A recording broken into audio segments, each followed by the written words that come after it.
Since the start of the modern primary system in 1972, no sitting president has ever been defeated nationwide by a primary challenger. But historically, a tough primary challenge does make trouble for an incumbent come November. And this year's race features both a sitting president in Joe Biden and a former president in Donald Trump. So it may not be surprising that turnout in today's races nationwide was expected to be fairly low.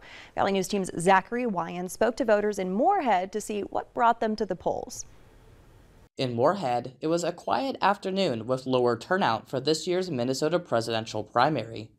But with numerous candidates and 3 parties to choose from, some still went out to cast their votes.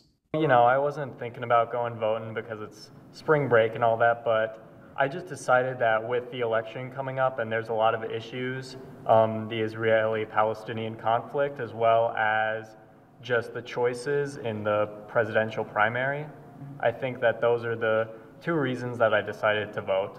Carter Rogers is a college student at Concordia. He says that foreign issues, such as the conflicts in Israel, Ukraine, and Yemen, are priorities for him.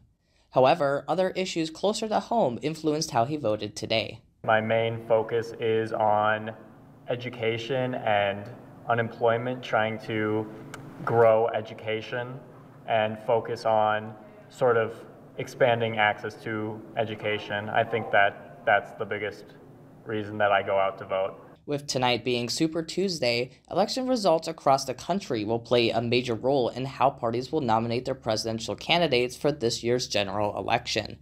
With so much hanging in the balance, Rogers says he hopes others will go out and vote, because the right to vote is not to be taken for granted. I think that in other countries, there aren't people that can vote or express their opinions, and this is the best way to express your opinion in a democracy. Reporting in Moorhead, Zachary Wyan, Valley News Live. We'll look at today's race from a more national perspective coming up in just a little bit.